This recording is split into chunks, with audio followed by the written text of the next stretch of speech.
Okay.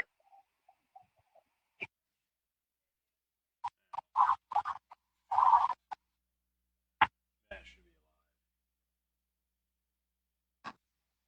be alive. Hear me? Oh. Yes, I can hear you. Can you hear me?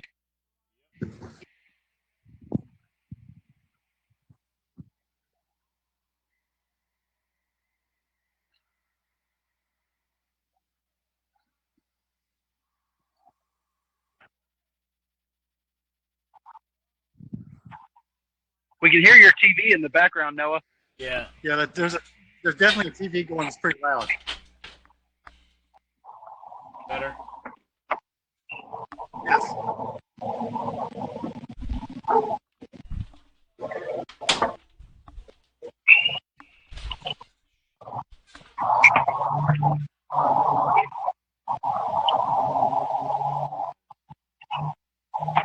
So I am broadcasting to the event.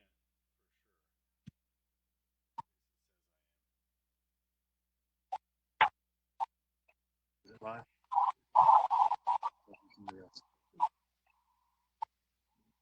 I got to figure out how to get there.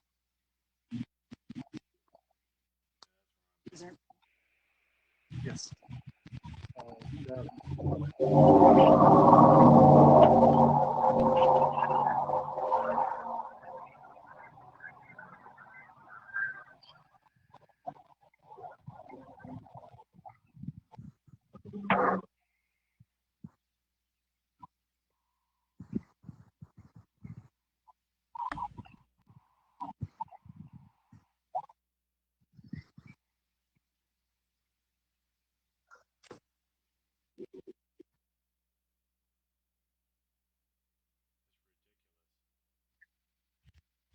Not working? I just don't know where it is.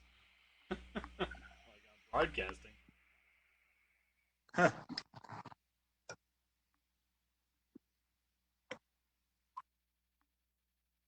Where I wanted to go in. QR's post. You haven't found it yet? Huh. Going through CQR's post. People have seen stuff down.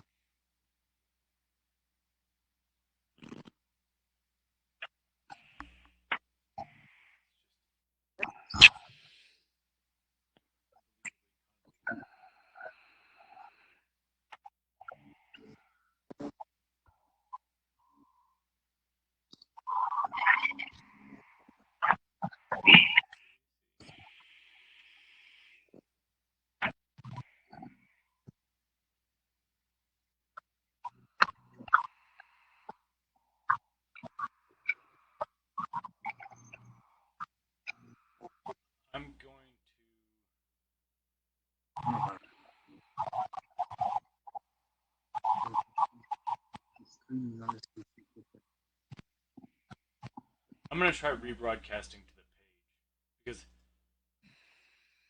there's an event, but you can't see anything on that event. Right. Oh, here it is. I'm going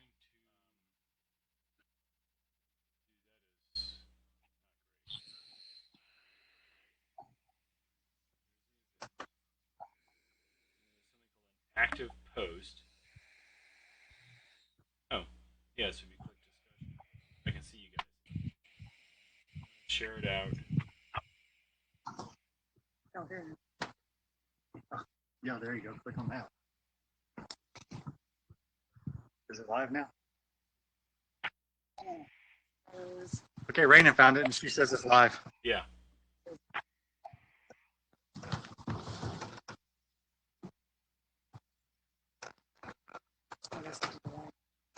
You know what?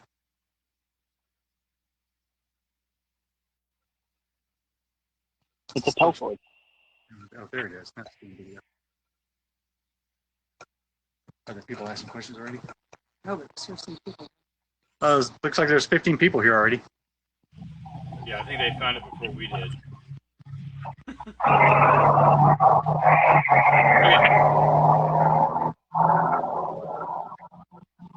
Yeah, those comments. So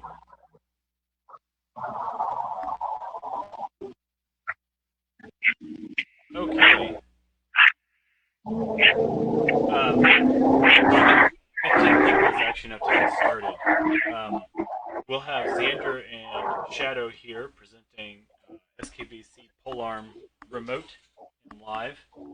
If you have questions, go ahead and start dropping them in the feed. This is Megiddo. I'm going to attempt to keep up with those questions and feed them to the guys. There is a delay, 10 or 15 seconds, and then of course we'll have to stage them out. So hang on if you have questions, and we'll get them answered as quick as we can. To start with, I think I'm going to have the guys introduce themselves and their background, and then we'll start into some of the basic material that we have. And go ahead and launch questions as we go, and maybe just kind of riff on this cozy operation. So, Shadow is our instructor.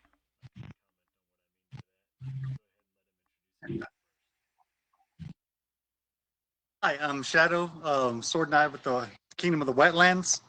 I became a Sword Knight back in 2001, I believe it was. So I think that's what Megiddo means by the senior thing is, been around the longest there. Classes and Sword Knight boot camp and here in the wetlands and stuff, and give a little bit of what I know to y'all so you can have something to practice with at home. Zander? I'm Zander Blackstone. I got my Warlord in 2017 or 2018, I think. So not nearly as senior as Sir Shadow here. I'm not yet a Sword Knight, but I am an avid user of Polearm. This is my second time to teach at SKBC in this format, or not in this format. This is my first time to do remote, but I'm hoping that I can give y'all a little bit that y'all can practice with and learn and grow as fighters.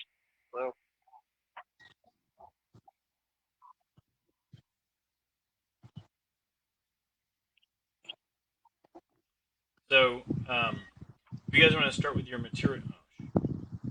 I guess, Shadow, do you want to go ahead and get in on some guard and grip?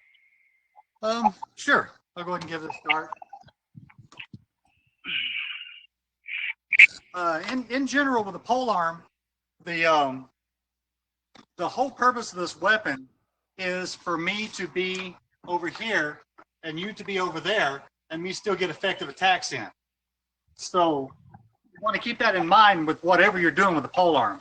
So my general, just run-of-the-mill stance is going to be very similar to the L-shaped stance that you see in a lot of single sword, but it's going to be spread out a little bit more because I'm dealing with a larger weapon. So I'm making larger movements. So I want a little more distance between my feet than what you normally would with a single sword. Just the basics of that L stance: front foot pointed with my partner. Back foot can be either straight to the side or slightly back. In no way need my back foot behind the front foot. It's just going to be a little bit to the side. Then it makes a nice little L shape. Polearm pointed towards my partner. And then there's a lot of stuff we can do for different hand positions, different grips, different ways to move your feet to come up with different strikes. That's what we're going over tonight. Go ahead, Zander. So I like to use basically what is a fencing stance, similar to Sir Shadow's. You want your back foot perpendicular to your pole, and you want your front foot pointed towards your opponent and off to the side a little bit. You want them a little bit more than shoulders width apart and your knees slightly bent. That way, as you start your striking or start your blocking, you can always move in different directions in a circle using that front foot as your pivot.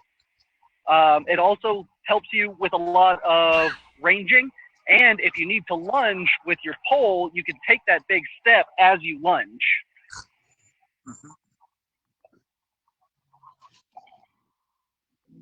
Good.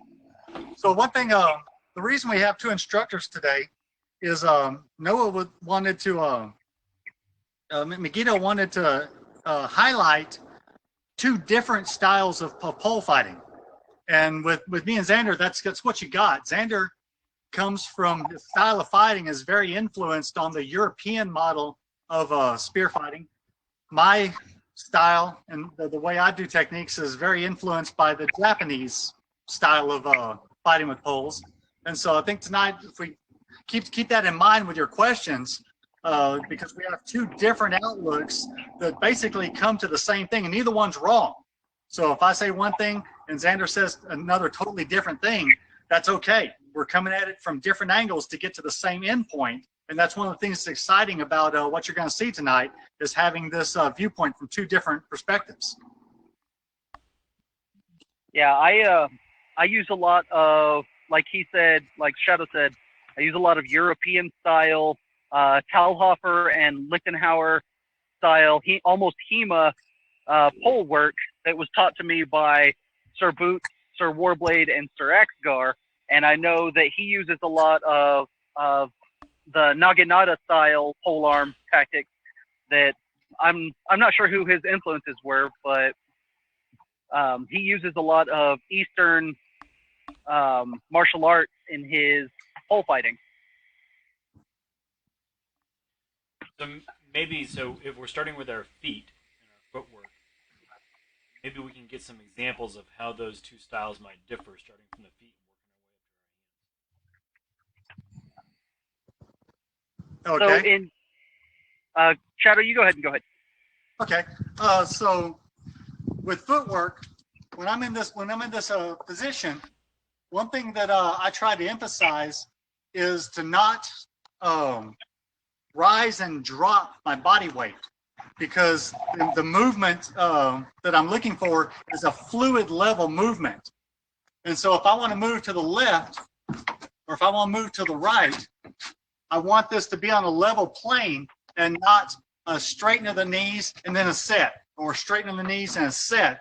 And the reason for that is if I'm trying to go for a smooth movement, anytime I rise and then plant, that stops me in this position until I reorganize and start the movement again. It creates a choppy movement, whereas the movement I'm looking for is going to be something that's smooth and has no obvious break to it.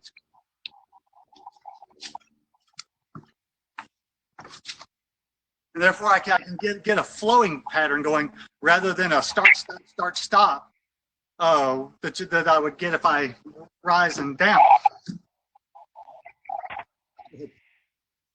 So in European, a lot of what they do is different angles of approach for your. So your footwork can start in one spot, and whereas Shadow likes to keep a very fluid movement, keeping his back straight and everything, and not being real choppy, a lot of European polearm and longsword is about approach angles of your weapon. So you might take an extra long step with your back leg and drop and use that as a striking plane, or start with your legs or your knees slightly bent and then pop and go over your opponent's shield. You can also, like Shadow said, keep your back straight, keep your movement very fluid, and try to use that as a smooth plane for your strike and your block. Are there any exercises that we could do at home in quarantine to work on this footwork, guys? Absolutely. Yeah, you can do. Go ahead, Shadow. Pell work is something that not a lot of pole fighters engage in, and they're missing out. They're absolutely missing out. When you're working a pell with a short weapon, once you've got your shot down, people like to practice their movement around the pell. With a pole, it's the same thing. You can practice your movement around your fixed point, and that gives you the footwork you're looking for, and you can practice getting your shots off and getting attacks in from various angles on a pell. And like I said, a lot of pole fighters I've noticed just don't use their pell with their pole, and so they're missing out on a point of training that's pretty vital. So I like to use the pell a lot with the pole as well. I'll use a heavier pole, an old school Warlord Forts pole vaulting pole. And similar to Shadow, I'll do step drills. So I'll start from one side and I'll take a step and throw the shot, take a step, throw the shot, take a step, throw the shot. and then do the opposite hand, take a step, throw the shot backwards, and move like that, keeping my shot based in the same quadrant of my opponent on my pel.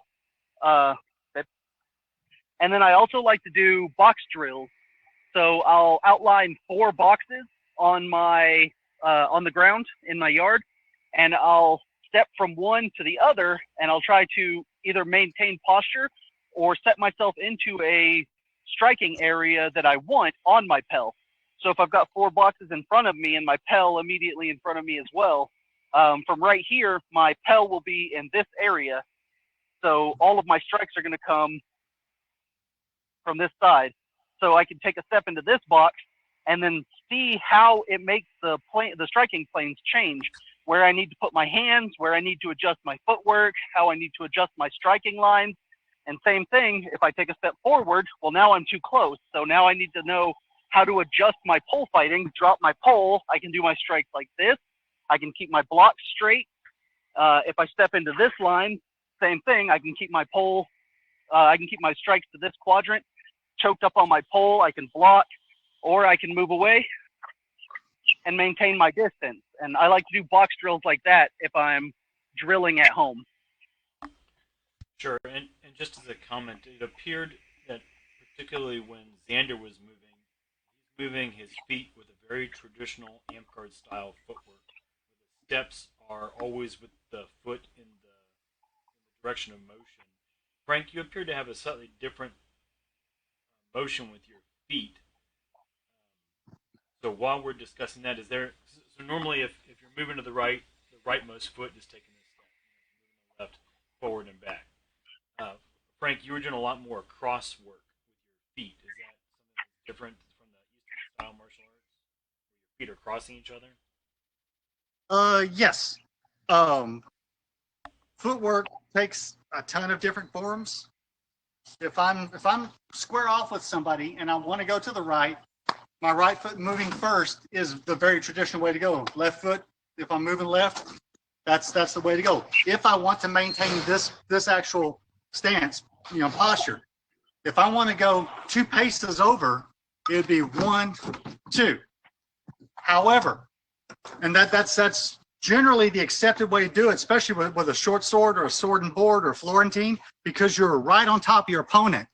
Very seldom am I going to need to be 2 paces over in the middle of a short sword fight. With a pole, that changes things. The main reason why I don't want in a short sword fight to be caught cross-legged is because I'm right in striking range.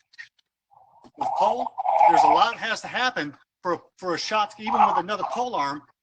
It's a slower, larger weapon. I've got a lot more going on out here, so I can actually make that cross step with the back leg and step, and now I've covered 2 paces in one movement safely.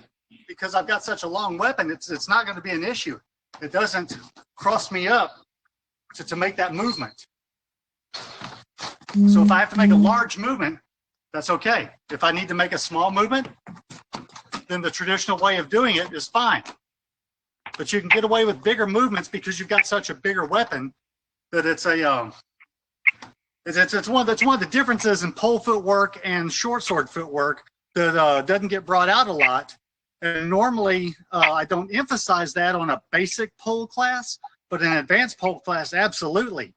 I start getting into cross steps and how to use them and how to maintain posture, how to maintain power, how to maintain speed along with cross stepping, and it gives you a big wider area to move in the same amount of time. I also I influence a lot of my footwork because I am mainly a single short sword fighter. I would say pole is probably my main love, but because so few people are willing to fight with it, it's hard to get it out as much as I would like to. So a lot of my footwork is influenced by my short sword fighting. And if you can't tell, I'm kind of a bigger guy. So if I start crossing my feet and somebody charges my pole, I'm likely to trip over myself. So I try to keep all of my footwork fluid, and I like to keep my legs from crossing each other. All right, without putting you guys too much on the spot, if there was one simple drill you could give us to work with this at home saw Zander had the box drill. Is there a one simple drill we could do with our feet to work on it? The answer is box and just use the pedal. That's fine too. I mean, other than just promoting muscle memory by throwing mock shots at your pel, I like using the box drill and the pel. Those are the only, if you were in a pinch and those were the two, in my opinion, that you had to use, I think that's a good basic set. Shadow? Along with box drilling, I like to, especially with the pole, I like to do inner and outer range off rocking with the knees. And so I'll come in with a low shot, pull away, rock in high, back low, back high, and I'll use this motion, even though it's not what you would think of as footwork, it's still body movement. And it precedes learning how to move your feet around. But this type of motion is very important for my style of pole fighting, where I've got this rocking, where my knee doesn't pass my toes on this end, and my knee doesn't quite get straight on this end. That's the range of motion I have. And so I'll strike low and strike high, strike low, strike high. And I'll practice that until that starts feeling a little bit more comfortable. And then I can add some footwork to it. I'll come in with a strike, and then when I move, I'll take a slight step and do it again. Slight step and do it again. Slight step and do it again. And so I get this feeling of the movement along with the feeling of a stepping.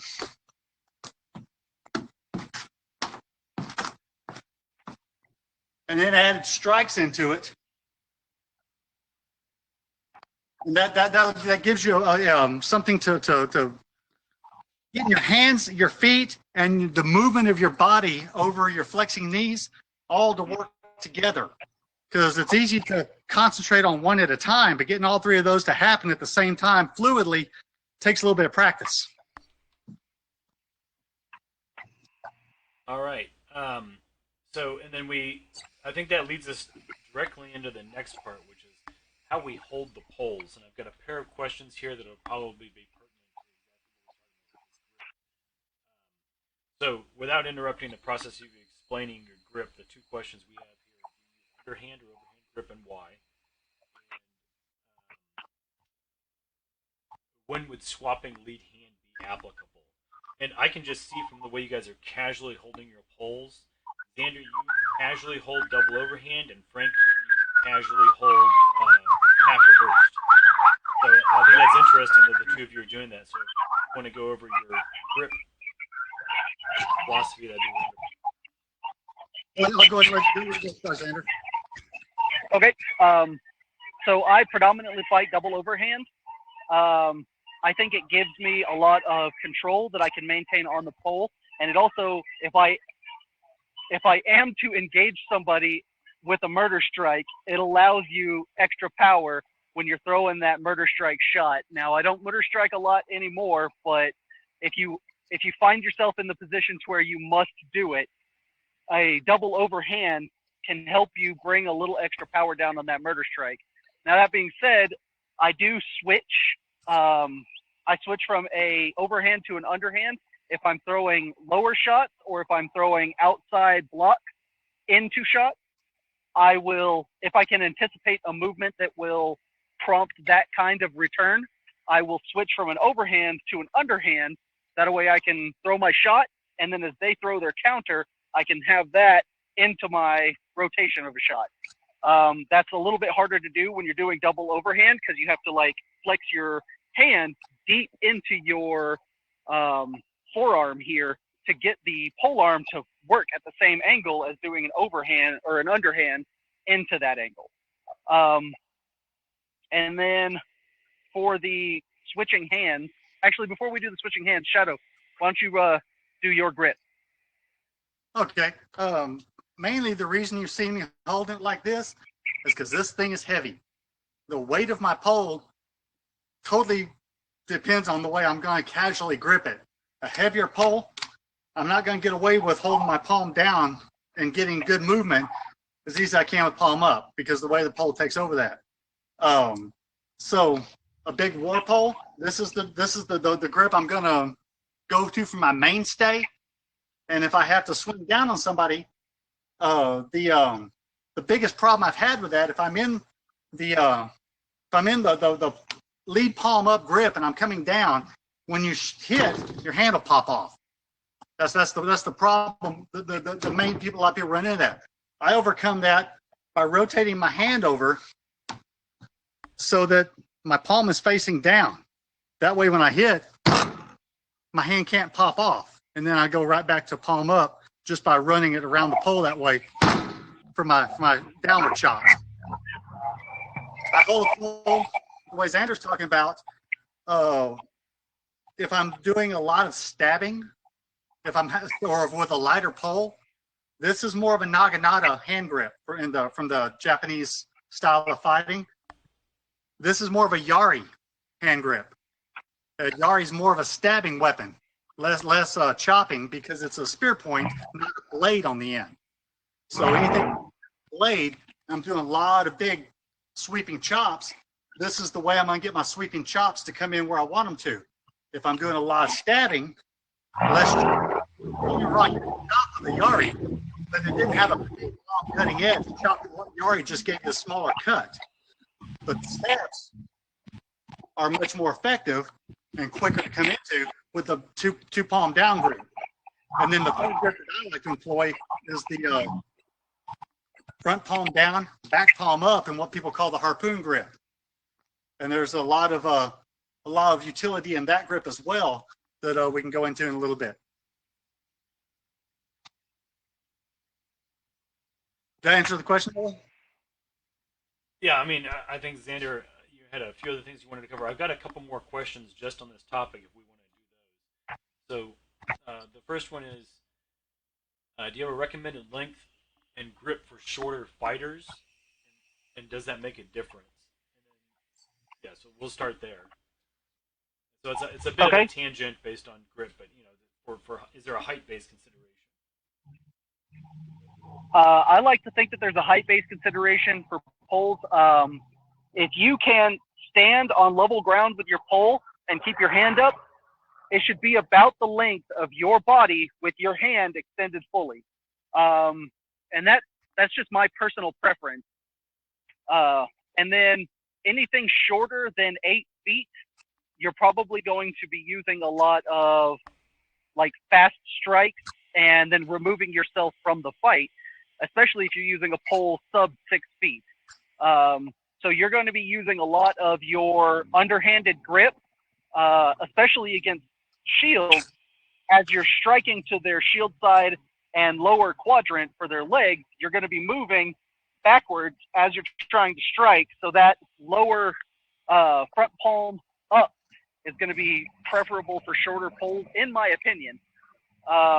If you're using a longer pole, 8 feet or plus, 10 feet, and you're doing a lot of upper quadrant striking, you're still going to want your overhand or your lead hand palm down so that you can get those strikes to both sides without having to interfere with your frame of vision or your natural body mechanics. Because throwing a shot to this side and to this side is significantly different with a palm side up than it is with a palm or with a lead palm down. Throwing like this, you have your frame of vision.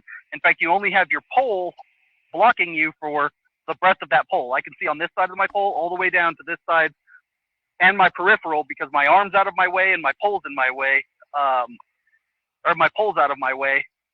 Whereas right here, if I'm gripping it, then my forearm starts to get into my frame of vision unless I keep my pole really high.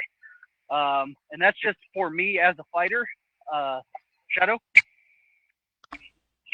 So from the Japanese perspective of pole fighting, Yari and Naginata are two very different weapons. And the big reason is this: if I've got a Yari, it's a stabbing weapon.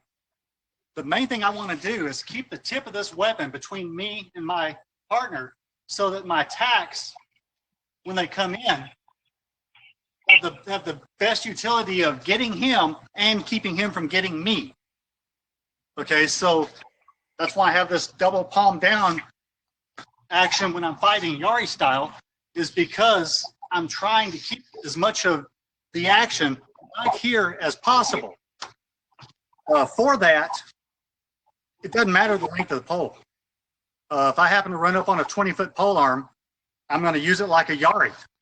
I'm going to be way back here and poking the crap out of people, because my whole goal is to keep that tip right on the person, and all my movement is going to be angled towards that effect.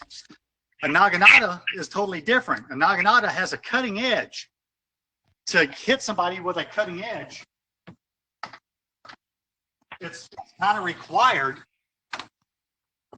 that you get it out from between you, so that when it comes back, there's a cut. That's why that's why when Zander was talking about you want a weapon that's only about as high as you can reach. That's because the ground gets in the way real easy if you have a longer weapon and you're bringing this thing around in these type of cuts. The way you fight with your weapon is going to depend on the length of the weapon, of course. As far as grips go for different size people, the two-hand down and backhand down and lead hand up, both are fine for everybody. Those two combinations, anybody can get utility out of that. Having the harpoon grip that I mentioned, where you've got the lead hand down, the backhand up, that angles your weapon downward. This is going to be for taller people the majority of the time, because that's where our targets are in amp guard. Is you reach up there. Somebody who's actually shorter is going to have a harder time hitting anything but legs with the harpoon grip. So that's the only time I would say your height would affect your hand positioning, is just be careful on that harpoon grip if you're a shorter person. A taller person, you're not going to have as much problem with it. But as far as the hand grips for anybody else, depending on the style of fighting, that's what depends on what you're going to grip, not your height. Zander, you agree with that? Yes. In fact, with the harpoon grip, if you ever find yourself at like Keep on the Borderlands or any of the other inter-kingdom events that employ a castle, a harpoon grip is a good way to use your spear or your pole in such a way that you're not going to hurt yourself or your equipment. If I've got a castle wall that comes up to about mid-waist and I'm trying to swing down at people, the only real viable way to do that is with the harpoon grip, especially if you're up on a tower. If the wall comes up to mid-waist and I'm 8 feet up, throwing shots like this isn't going to be effective against anybody. I'm basically just going to be hitting the top of the castle wall and not hitting anybody else unless I dramatically throw shots, or unless I throw shots at a dramatic angle like that, which can be effective. But if you're using your harpoon grip, like Shadow was talking about, then you can start throwing shots straight down on top of people using your harpoon grip. In fact, you can even choke up a little bit on your harpoon grip and throw shots with a little bit more precision. Can you guys discuss the particulars of your actual hand grip? It looks like pretty much a straight hammer grip, but it is very different than a normal sword grip.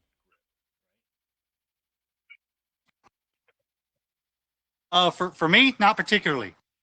When I'm fighting with my lead hand up, it sits in my hand at a 45-degree angle, just like it would a sword. I'm not holding it here, because then I'd have to crank my wrist around. It's the lead hand's going to fit just like with a sword. When I'm fighting 2 palms down, same thing. It sits right across my hand. Actually, my pinky doesn't even grip the thing half the time. If I turn it this way, then I end up fighting where I've got a 90-degree bend from my wrist to my weapon, and I can't really shoot past that. I have to let my hand line up almost with the weapon in order to get any kind of a shot. So yeah, I'm not gripping it like I would a hammer unless I'm just standing there in front of the camera talking. Anytime it's moving, my hands line up with the weapon. Now for the harpoon grip, it's going to be almost a reverse because my hand's going to start in a further than 90 degree and then go to 90 degree, as opposed to being here like with a normal stab. But no, my hands don't grip fully 90 degree just because I've got to line up with the weapon to get full extension. So just like Shadow said, when I'm standing here, just standing in front of the camera, not doing anything, I've got it pretty much in a hammer grip. But if I'm throwing shots to the top quadrant of a fighter, if I'm throwing murder strikes or if I'm throwing reverse murder strikes, I like to keep my backhand like a saber grip, and then I'll hammer my first one or my front hand. And that's just my personal preference because a lot of your directional work, the control of the polearm, comes from your rear hand in my style of fighting, and a lot of the power comes from both your shoulders, your hips and body mechanics, and your front arm. So I can use the backhand just the same way as I use a single short sword in saber grip to turn and pivot my weapon, and then using the hammer grip on the front end, I can use it for power just going down. Now, if I am throwing shots to the lower quadrant or the mid quadrant of a fighter, mid quadrant being the torso, lower being the legs, then I like to switch to a kind of a reverse saber grip. So I'll saber grip the backhand like that, and then I'll saber grip the front hand the opposite direction. That way I can easily switch from saber one way to saber the other way as I am transitioning from either shot or closing or breaking range, and then changing from the directions of my swings or the quadrants that I'm swinging at. So I have a lot of different hand styles that I use when I'm actually fighting with a pole. This may seem basic, but I remember I struggled with this when I first started trying to take this stuff seriously. How do I do a basic saber grip? Can you just show me that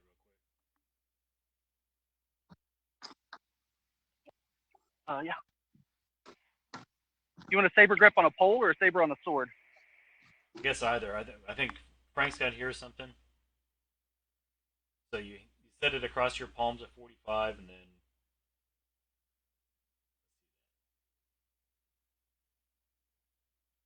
okay. What do we do with our thumb? Do you leave your thumb out? I leave my thumb off to the side, like that, 45-degree angle, almost to the point to where I can touch my other finger with it, my forefinger. And Frank's got more of a cross style. So another question we have here, you both have been consistent about your lead hand on the polearm. When do you switch your lead hand, and under what circumstances would you switch your lead hand? Reverse your left for your right for which hand is forward on the pole? So I like to switch my lead hand. Basically, I like to switch my lead hand to the perception of threat, basically. If all of the threat is on this side of me, then I like to have my block on this side. If all of the threat to my person is going to be on this side, then I'll switch my hand so that all of my block can be on this side. Lefty versus righty. If I'm fighting a righty, then I'm going to have my lead hand right here. If I'm fighting a lefty, I'm going to have my lead hand on this side. If I'm fighting somebody on Florentine, I might take like a moderate, in which I choke my hands up and like try to keep them at bay, see which one of their swords is they're predominantly used to attack with, and then I'll switch to that hand and use that as my primary blocking surface. That way, as they are posing their threat with their sword, I can either block and straight down, or I can block and out.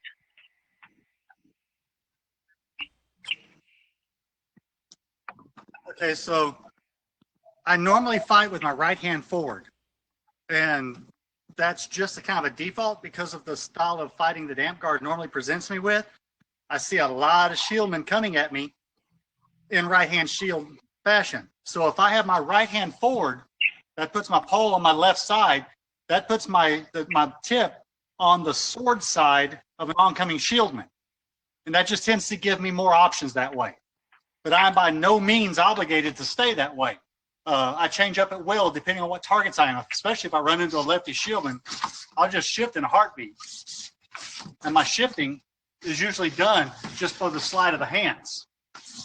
I don't have to do anything crazy. Sometimes I'll shift if I'm pressed really, really close, especially if there's a shieldman right next to me and I see a threat coming on his side that I have to protect. I'll stand my pole straight up, spin around, and drop on that attack, and that switches my side of my weapon. Another thing, sometimes my sides get shifted is if I'm running from somebody.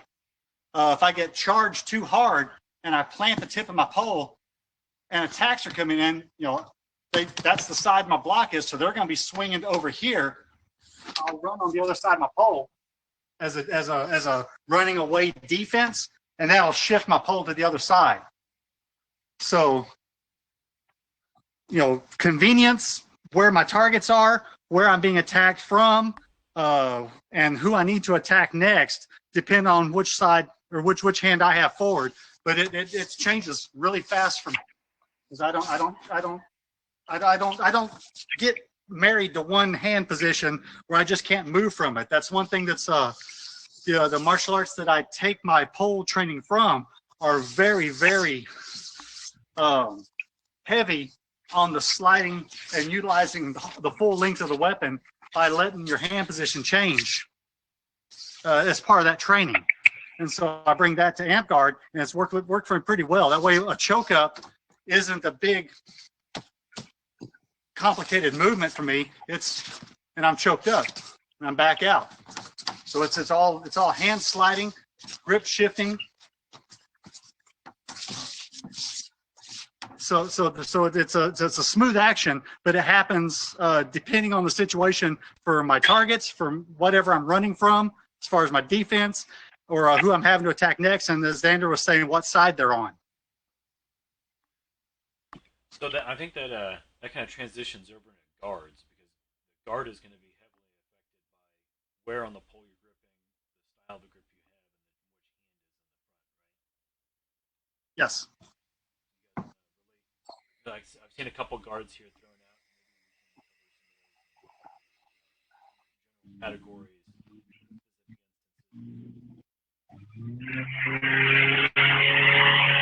All right. You want to start, Shadow? Sure. Normally, when somebody's talking about guard, they're talking about what my pole is doing when I'm not being attacked. My preparatory motion. And so, obviously, I like to keep something between me and the bad guy. That being said, my weapon is only this wide, and I'm this wide. So, other than the length of the weapon, which whoever's attacking me, I'm assuming has figured a way to get past the length of the weapon.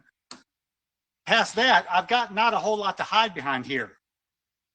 So if I hold my weapon directly between me and the other person, now he has a choice. He has to figure out if he's going to come on one side, if he's going to come on the other, because it's all just about even. What that does is I don't know which way he's going to pick. He might not even know which way he's going to pick. But that throws a little bit too much randomity into it for me. What I like to do for my guard is set it real strong on one side or the other. That way I got a real good idea which way he's going to pick. And it takes a lot of the randomness out of his attack. Because if I'm here, he has no opening over here. Everything's going to come right up the middle here. If I'm standing here, this is closed off. You can't get to over here. What I'm getting. So my guard is really dependent on where I want him to attack me. And that's where I'll set the guard. So in my style of fighting, I use 4 main guards.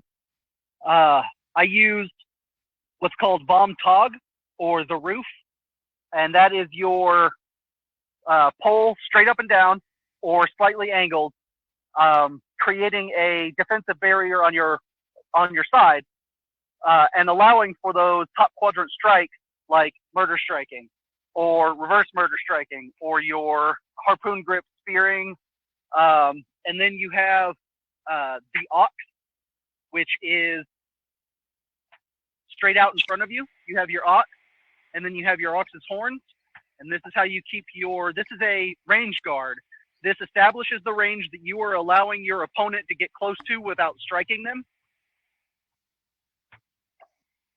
and establishes the lanes of the striking that you are basically allowing the fight to take place. If you bring your ox over to here, then like Shadow said, they only really have one way to throw a shot at you, in which case you block and throw a counter. Same thing on this side. If you bring your ox straight to this side, or if you bring your ox straight out on this side, they only have one way that they can throw a shot at you. You can determine a lot about a fight by limiting the angles and lanes in which shots can be thrown against you. And then there's the plow, which I don't use a lot, but if I have to, I will. And that is the both hands down, like that. Similar to a harpoon grip, but it's like you're plowing. It's like you're working a plow.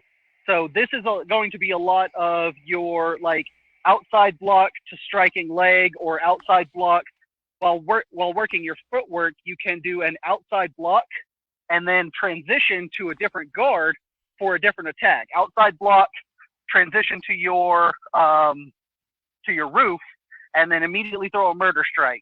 Or immediately as they charge you, like say I'm fighting a righty shieldman and he's just been tearing up my legs all day long. I can switch into a plow, and as he charges my shield, I can take that step back from plow, block his shot out, transition into a roof, and then now he is off balance and his shield is farther away than he needs it to be to block. So I can strike down at his back, or I can strike down at his legs. So I guess 3 guards, not 4. I want to make a quick point on that what he was calling the plow. That's one I use heavily as well. I use it a lot, and where I get a lot of utility from it. See if we can get both in range here. Is when I'm facing a shieldman, and the shieldman, I've thrown something, and the shieldman has grounded my pole the way shieldmen love to do. That puts me by default right into what he was calling the plow. This is this low guard.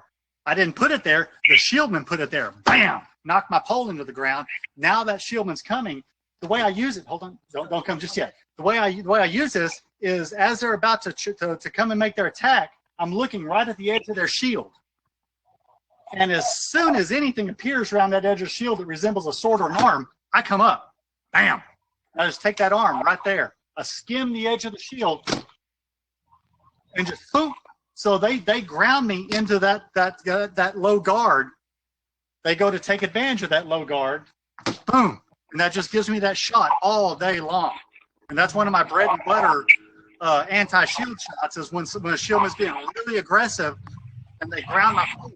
That's almost always the next thing coming, because as soon as my pole's on the ground, that shoulder's shining at them. And there's that shot. And I can just move it as soon as that the sword appears around the shield. So, and this is kind of related to these two pieces. How do you? And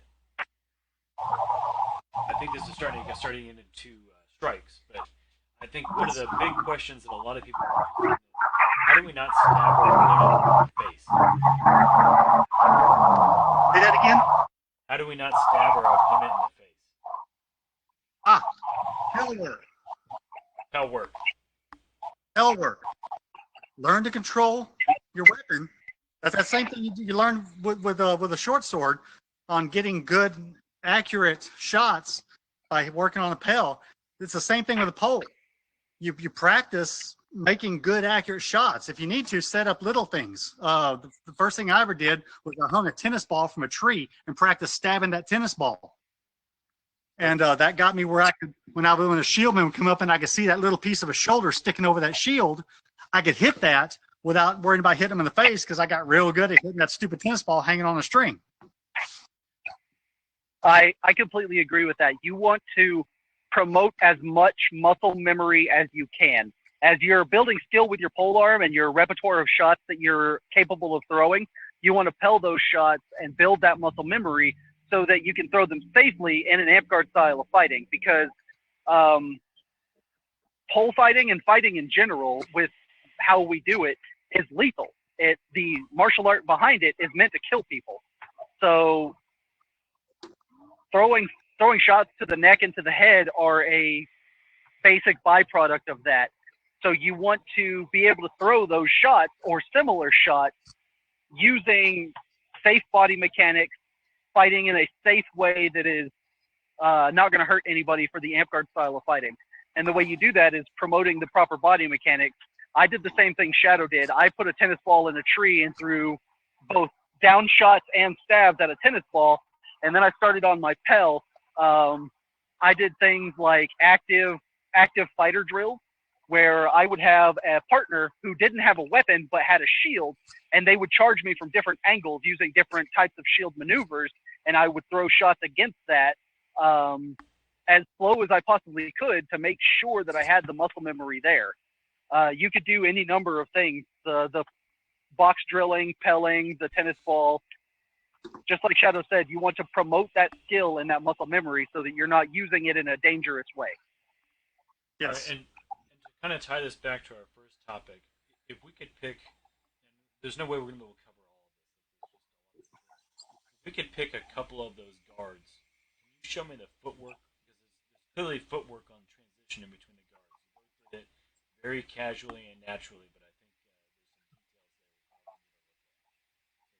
details there. Just one or two guards, or at least two, I guess. Just show me the transition. Go ahead. Okay. If I'm transitioning from a roof guard, like say I'm fighting in a ditch and I'm transitioning from my roof guard to like an ox guard, I'll take a step back, and this is one of the only instances that you will see me cross my feet. I'll take a step back, switch my hands, and move into an ox guard. Or if I'm moving from a plow to a high guard, to a roof, you'll see me take my front leg, my lead leg, and step back. And now my lead leg is different. My lead leg is the opposite leg, and I'm back into my roof guard. You could do a lot of different transitional footwork based on the actual fight that you're in. There's not any one particular way that you're always going to be using your footwork to transition between guards. You'll see a lot of people take long steps as they're transitioning from like a high guard to a ox guard. They'll take that long step just to give them break distance a little bit. Or you'll see them cross their feet from a high guard to an ox guard, from a high guard to an ox guard. But in general, your hand and foot are matched. So your lead foot matches your lead hand. For me, and that's the case, yeah. Now I have seen a lot of fighters that they'll fight like, I guess the way your body mechanics work, you can't really have your hands opposite of your legs unless you're fighting like this, which is a terrible way to be fighting with a pole, because you're off balancing yourself, your body mechanics are going to be wrong, your footwork is going to be wrong. Really, at least from my experience, if you're going to be fighting, your lead foot and your lead hand are going to be the same one. Shadow might have a different insight on that, though. So, but Zander, at least for your footwork and guard work, an important part of the transition is making sure that the hands and the feet switch at the same time. Yeah, you want to have a fluid motion both with your footwork and with your hand work on the actual weapon itself. You want to be able to make sure that as you're switching, it is a like it is a fluid motion, both your leg and your hand. You want to be able to switch at the same time. Shadow? I totally agree with the talking about your whatever foot's forward is the same one that's the side the pole is on. Crossing over forces your shoulders to twist over your hips, and that's bad body mechanics. That's one of the key features of my style of pole fighting is making sure my shoulders and my hips stay aligned. In other words, if I swing my shoulders forward, my hips come with it.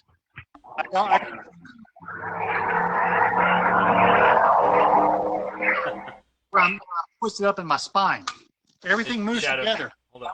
Shadow, can you go back and to repeat make- the last few seconds? There was a Well, motorcycle or something in the background. Can you repeat the last few seconds? Yes. I want my spine or my shoulders and my hips to stay lined up so everything moves from my spine. I do not want my shoulders to twist over my hips because there's a ton of problems that I could spend 20 minutes going over all the problems that will cause.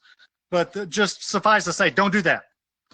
So whenever I throw a shot, if I have to bring this shoulder forward, my whole body's going to do it. My feet are going to do it as well. My feet have to switch position to make that happen. That's good because that keeps my shoulders and my hips working together at the same time. That's it. That's on these big choppy shots, like as if I was fighting with a naginata. If I'm fighting with a yari,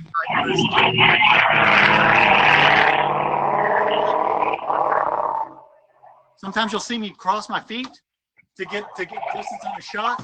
That's fine because I'm not violating. My shoulders and my hips are still aligned to make that good. All right, I think that yeah, there's between the two of you, motorcycles and who's got the motorcycles? Raise your hand if you got motorcycles. Not us. Frank. There's no motorcycles That's here. probably, yeah, all that's Zane. probably all me. Yeah. Okay. Yeah, I live on a main highway. It's like motorcycles and ambulances. So, anyways, I think that brings us over to actually throwing shots, and we've got a few questions here, but I'd like to hear, Good. and we've covered some of it. And do you want me to start off with the questions we have, or do you guys want to start off with some of your practice? No, go ahead and start the question. All right. Yeah, just for time. Yeah, so I think the first one, and my guess is this is going to be a popular one, is how do you throw a wrap shot with a pole? You don't? Show us what, because y'all, the polearm people are confusing us board guys, because you're doing something that seems rapish. Is it that plow to arm shot that's catching us off? How are you catching the shoulder? I mean, come on, don't tell me you're not. So I'm going to bring a pole over here that's got a flat edge to it so you can kind of see what's happening. If I'm throwing a shot, this flat edge has to come straight in. A wrap shot would have it rolling over. That would be if I was throwing a wrap shot with a sword, my hand would turn over. With a pole, turning that hand over in the middle of a chop is going to violate so many body mechanics. Don't do it.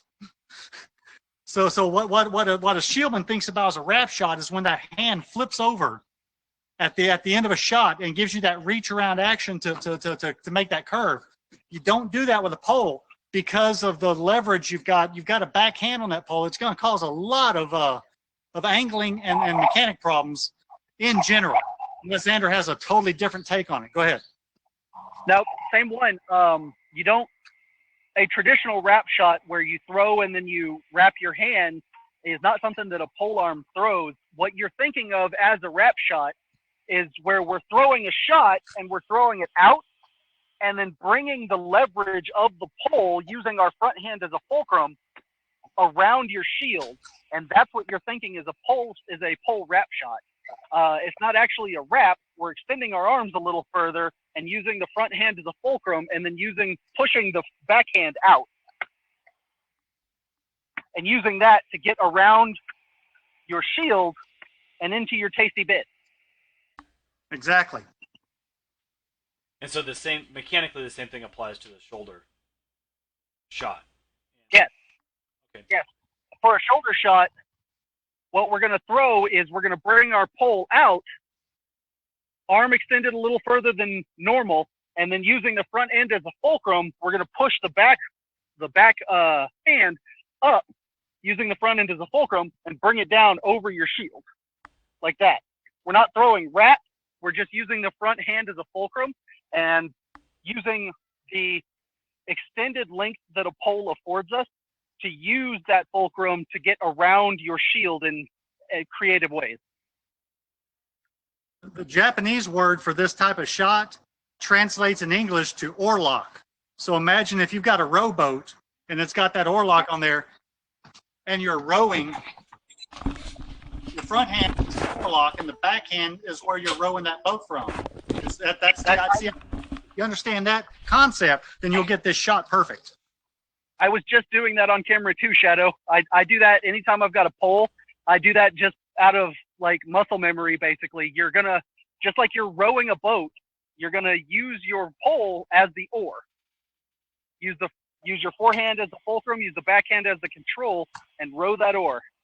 Yep. All right, and so that's the pole equivalent of a wrap shot, and I guess are there then analogs? Obviously, there's the stab as the big shot that poles are known for, and I'm sure there's slashing because I've seen sponge with a pole. I know you can slash with them in ways that make people want to cringe. I'd like to hear the way you guys cover some of those analogs, and if there are any other variances in pole specific types of shots that don't have analogs from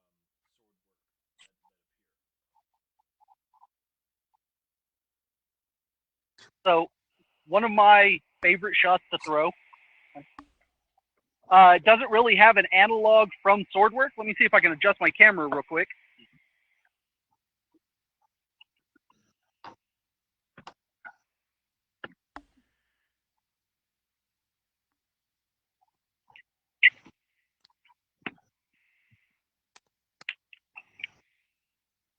So as the person with the shield is charging you, you want to take that step back and throw for their leg, right? And as they take that step down, you want to go ahead and take your leg. And then as they bring that leg down, you want to come on the inside of their shield.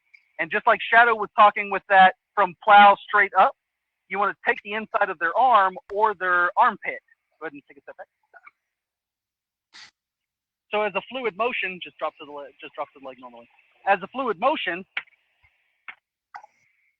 and ideally, if they're charging you, you want to catch just the front part of that thigh so that your pole can connect and you can just draw straight through. So that as you're drawing through, you have that back up into their arm shot.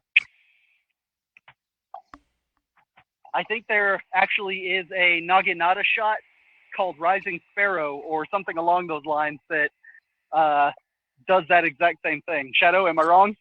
No, that's it. So Naginatas traditionally in Japanese warfare, they kind of ruled the battlefield until rifles showed up. But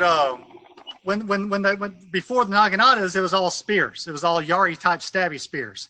Around 1100 years ago, the Naginatas all started showing up, and that actually caused a big change in the Japanese style of armor, where they started putting greaves on their legs. Everybody was just getting their legs just wiped out by these Naginatas. And if you ever watch a traditional Naginata class, about a good 2/3 of the moves they throw is to that front leg of the opponent, because that's the closest target to you, leg. So never, always practice. If you're going to be a prolific pole fighter, always practice these leg shots. As far as a shot that you only see in a pole, one thing that I like to get away with a lot that you don't really see anywhere else is kicking my pole arm. So Hold on, Shadow. if I limbed or if I dropped my pole, she knocked it out of my hand. Boom.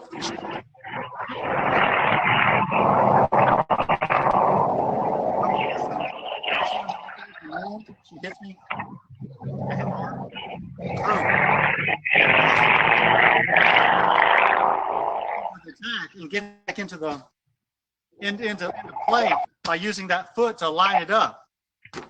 Be careful with that because you can actually accidentally put way too much power into it. Here, put your shield up where it's come this way a little bit so you can see. I'm gonna hit the top. If you do it wrong, that puts way too much power into it. You don't want to do it as hard as you can.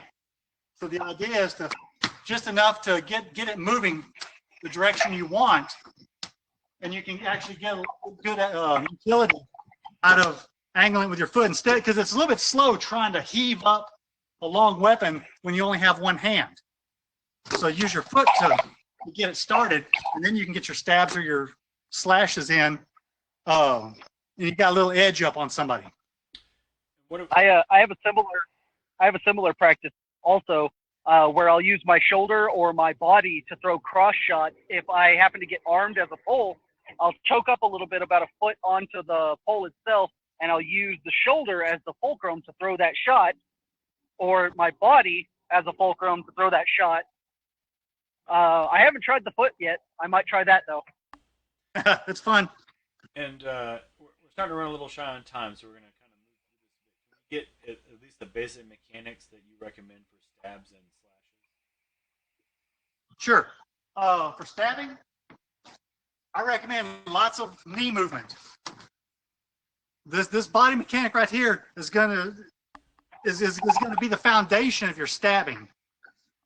Where you're leaning forward, the key point is you don't want your knee. I want to see if I get where you can see my feet here. You don't want your knee to pass your toe. If that happens, you put a lot of pressure on your knees. That's a bad thing. But this type of motion right here, that's the body mechanic for a stab. Anything you do with your feet should be lining you up for a better stab angle on your opponent. So similar to that, I like to use the rocking motion when I'm throwing stabs. I also throw a lot of what are called sliding stabs, where I loosen the front grip on my pole and I use that as a guide as I'm using the back, almost like a pool cue. So I'll throw like a real hard block and then loosen my hand and then use the hand as a guide, like a pool cue, to throw a stab around a shield. You can also use, if you're doing double overhand, you can also use your hip as a good way to get a little extra oomph or a little extra angle on your stab. If you're using double overhand and you're throwing your stabs and you're using your knees and you just can't quite find purchase on your stab, you can, similar to that outside wrap shot that a lot of people think a pole will throw, you can do the same with a stab where you're using the front as a fulcrum and you're using the back to guide it, and then you're using your hip in that stabbing motion. So you're taking a step, throwing your block, and then using your hip to get purchase on that stab. I like to take that sliding hand motion, where you're letting the pole slide through that front hand. I take that actually a step further and just let go. I'll get about another 1.5 feet out of my reach. Once I get to the extent of that hand, I just completely let go, and I'll end up in this position here on the end of my stab. Then I bring my hands together, and that pulls my pole back. So the whole motion looks like this. But I can stab somebody way further away than they thought I could, just because instead of stopping here, I actually continue the motion one-handed to there. I would only do this on somebody that's 12 feet away from me, because that puts me in an open position. But as long as he's 12 feet away from me, I can get away with that a lot of times. What about slashing? Chopping. So slashing, you're going to have to be aware of the angles at which you can slash somebody, the angles of attack that you have. Say you're fighting a shield, their upper, on a righty, their upper left quadrant is going to be the hardest for you to hit. Followed by, for any good shieldmen, their lower left or their lower right quadrant, because they're going to have that sword block. So you're going to have to be doing a lot of footwork to get around that shield as you're doing those wrap shots like that. And you can even do that wrap shot around the back of their, or I guess a fulcrum shot, not a wrap shot. You can do that fulcrum shot around the back of their shield if you can catch them slightly off balance. Like you can stutter step, like take a step with your front foot and as they step to compensate, step back or step forward again as you're throwing the shot. Mainly other. Sorry, go ahead. Yeah, what I find interesting is that you both have got a preference for stabs in this forelock shot. Like, you guys don't seem very keen on the chop. So I used to murder strike like a madman, because, like I said, I learned from Warblade and Axgar, and that was the first thing they taught me was pull straight up, pull at an angle, murder strike until they call dead.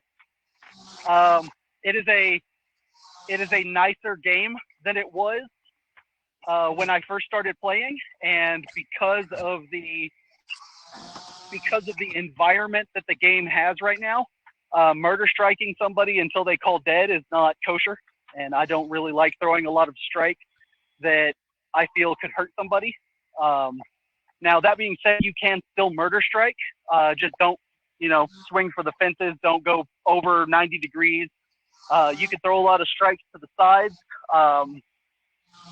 You can throw a lot of strikes to the leg. You can throw a lot of strikes because even that Orlock shot is a strike. It's not a stab. It's just a strike that you have to be able to use your front hand as a fulcrum for. Yeah, we're starting to run shy on daylight, so I've got 2 more questions, and I think that's about all we're going to have for today. Well, I've got 3. So the first one is, what kind of opening shots do you use? Do you have any safe opening shots that you try to use? For gauging or engaging? Either. So if I'm gauging my opponent, what I like to do is I'll start throwing little pump shots to gauge their defense to see if I throw a shot here, this is how they react. If I throw this shot, if I start to throw this shot and then I rotate to this shot, this is how they react. If I throw this stab to this area, this is how they react. And then I can use that knowledge of how they're going to react to certain stimulus to create a hesitation in the fight itself. Like if I know that if I even drop my pole just a little bit, they drop their shield down to their legs because they're so scared of getting that leg taken. All I have to do is drop my knees a little bit, drop my pole a little bit, and when they drop their shield, strike that shoulder. My go-to for engaging an opponent who is not charging me is an Orlock shot. I'll try to feel around their shield a little bit and then wrap, go around their shield any way that I can get it. Because taking legs is fun and it can be demoralizing to a shieldman, but a good shieldman, if you leg them, you just screwed yourself. I mean, they're going to turtle and it's going to be a lot more work for you to have to get around a turtled shield unless you just exhaust them or outmaneuver them. Taking legs on somebody who's not charging you is my last resort. Got it. So I'm just going to start working my way down these things. We got a few of them. A few more showed up. Let's see. Are there shots or techniques for disengaging that you use? So if you've gotten a close quarter and you have to disengage, what are you doing to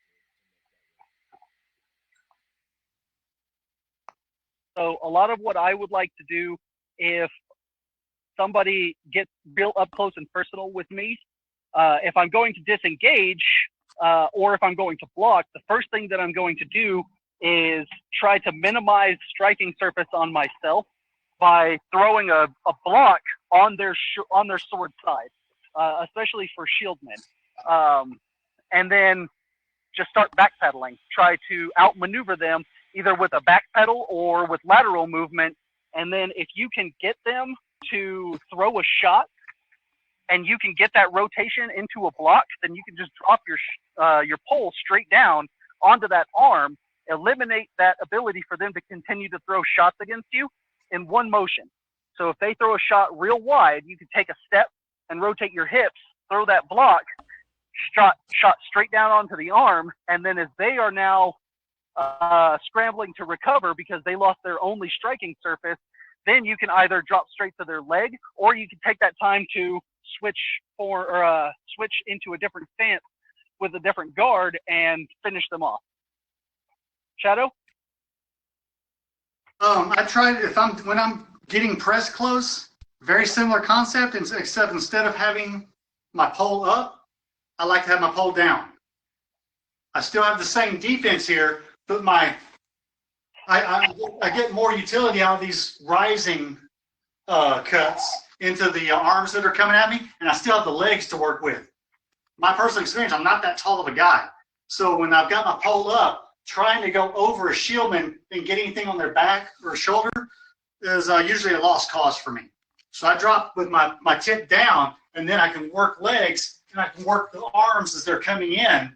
I still have my movability, and I can still hide behind this, and just whatever they're attacking me from, that's what gets a hit as I'm disengaging.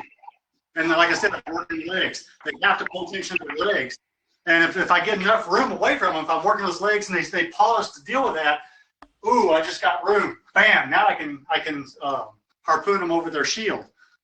But going backwards, pole down works better for me than going backwards, pole up. Another thing that you could do to break distance and kind of break an engagement that was forced on you, like if a shieldman comes in hot and you're trying to break that engagement and gain some distance on them, you can throw a pump to their leg, and every shieldman will try to guard that leg.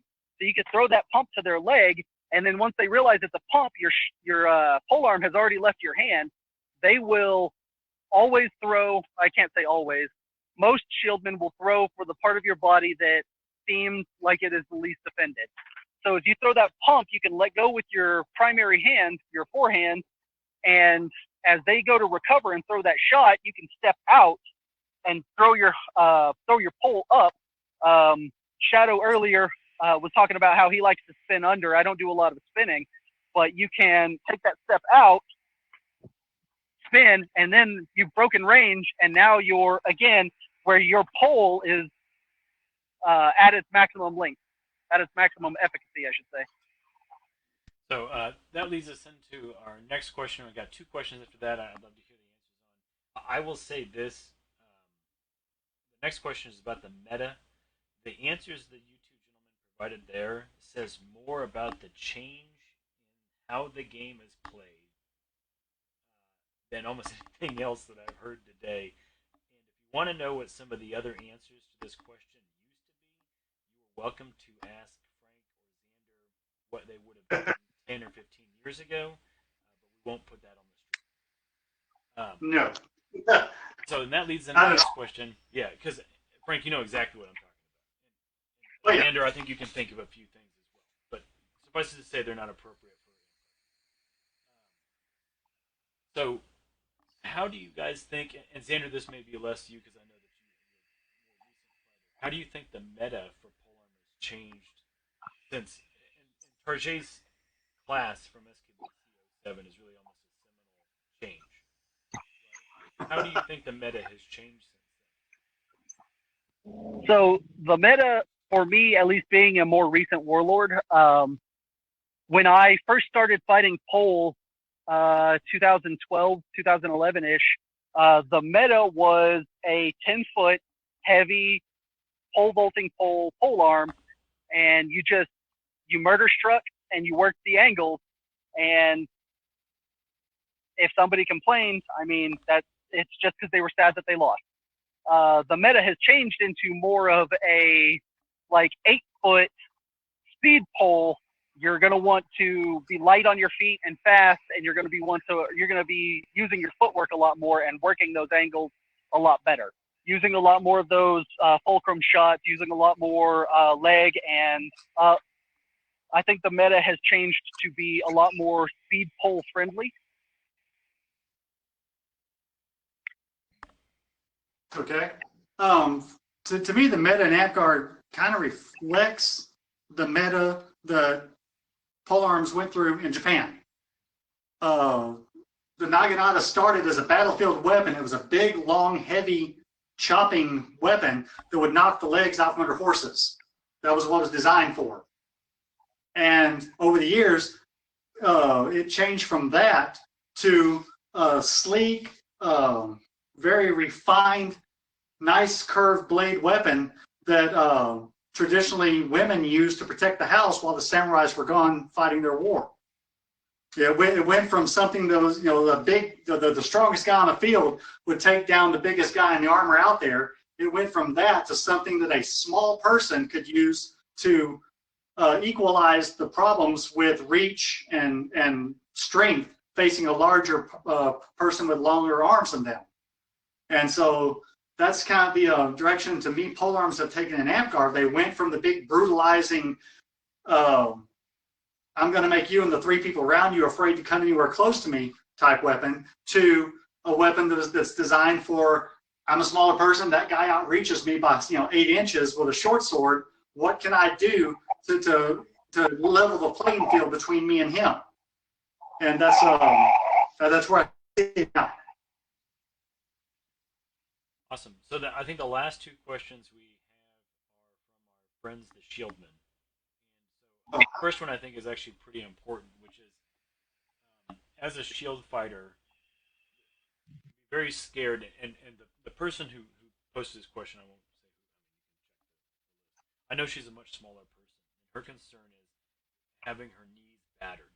Now, I'm not a small person, but as a big fat person, I'm also concerned about having my knees battered because they're already under a lot of strain. So, is there something that we can do as shield fighters on the engagement to kind of protect our own health? Yes. It's the same advice I give, just because this is how you should move when you're in combat. Keep your knees bent. Every time I've accidentally hurt somebody in their knee, it was because there was a very straight knee that the impact happened on, and it takes almost nothing to damage a straight knee. So keep your knees bent, and that way an Amtgard legal strike to the knee doesn't pop that sucker. Because it's almost impossible to not hurt the knee once it's straight. And you put any direct force 90 degrees to the bend of where that knee's supposed to go. So that's number one. When you're facing the pole, it's your knees. That way you can accept an Amtgard legal strike without damage. I completely agree. You want to be able to keep your knees bent. Don't lock your knees, because like he said, it doesn't take any force at all to a lateral strike to a locked knee is incredibly easy to get an injury on. It takes zero force. But on a bent knee, your knee will bend more to compensate for the lateral force, and it will drive you to the ground. Another thing that you can do as a shieldman is move with the pole. So if I'm on your shield side and I'm throwing a strike to your shield side leg and you see that it's coming, what you can do is start taking steps away from the pole, because I'm going to hit you anyway. It's 8 feet long. I'm going to hit you anyway. So what you can do is start to take steps away from the pole to make the energy from the swing depreciate as it hits you. Because except for a rare few exceptions that I have seen, as somebody swings a pole, the kinetic energy on impact is less the longer that it goes. There's a peak point when you're swinging a pole where the kinetic energy is maximized, and then anything past that, it depreciates to a certain point. So if you know that I'm going to swing for your leg, what you can do is take a couple of steps as you're charging me away from the pole, and you can depreciate that energy. I'm still going to hit you, but it's not going to be as hard. So last question from our viewers, which actually I believe was the first question, was do you prefer to fight against a large shield or a small shield that's more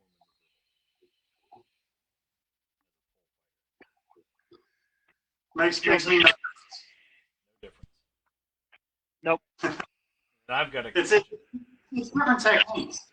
it's different techniques. When I'm facing a large shield, to get openings, I have to make that shield move around.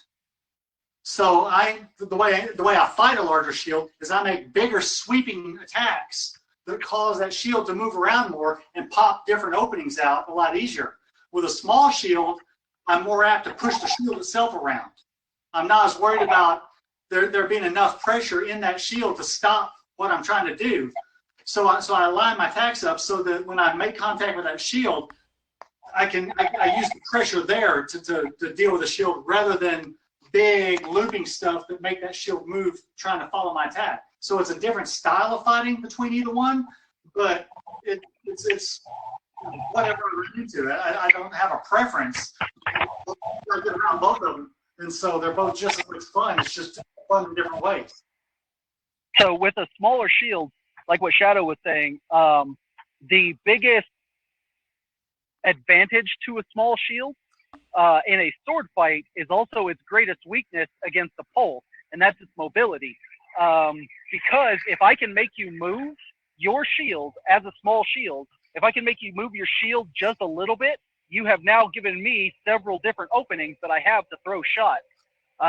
If I can move your shield with my pole, I can give myself openings for shots.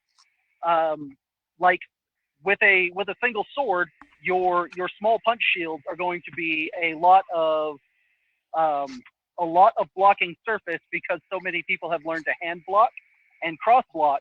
You're going to be able to do that a lot with a single sword or with a short sword, but doing it against a polearm that's 8 feet long and at range, any slight movement that you have is going to open you up for several more shots that pole is going to be able to exploit. All right, and then my question, guys, and I think this will do you prefer the poles, because you both have gravitated towards poles, do you prefer those or the 15-foot poles? Oh man, if I am fighting in a serious capacity, I like to have my pole that is made for my height, especially if I'm fighting against another pole in a tournament, or if I'm fighting on a ditch line. However, stabbing people with a 15-foot pole at keep was a lot of fun. Right. Same thing. If I'm pretty much by myself, or if I'm in a position where I'm doing a lot of me against that person, I don't have backup, the shorter pole has a lot more utility because I move around better. If I'm in a big engagement, that 15-foot pole is a game changer because it allows me to project my threat further into the opponents than I will with a shorter pole. So I can give my team more advantage just by having the presence of that weapon there. And if there's 5 or 6 of us, then it just magnifies past that. It's threat projection, and so it totally depends on what I'm doing. Especially if you have somebody that can act as a cradle for your 15-foot pole. If you have somebody who's not afraid to let you rest that pole on their shoulder or on the top of their shield and make stabs off of their body, you can do one-handed stabs 17, 18 feet away. If you're stacked in a melee, you can strike people 2 or 3 lines back, and they never even knew your pole was there because it's cradled on your friend's shoulder. So all you have to do is take that step and boom, stab somebody 3 lanes back into a melee. They didn't even know the threat was there. So a 15-foot polearm definitely has its place. But if I'm doing fighting in any serious capacity, like a tournament or on like a small team or small unit fight, I'm going to use a polearm that's fit for my body. Guys, thank you so much for spending the time with us. We ran about half an hour over. We started a little bit late. I'm really glad you both took the time to talk to us. I'm really glad we had an opportunity to do this. I'm a big fan of polearm. I know that there's been a lot of naysaying the last few years. Poles aren't people, but I think there's a lot of value here, and a lot more technique that people can bring to bear.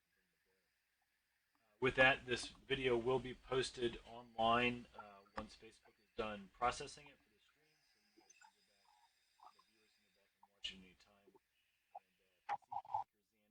event when we're allowed to do those again, please go and make it. Thank you for doing this for us and taking the time out of their evenings to help us learn a few things about this subject. Thanks, guys.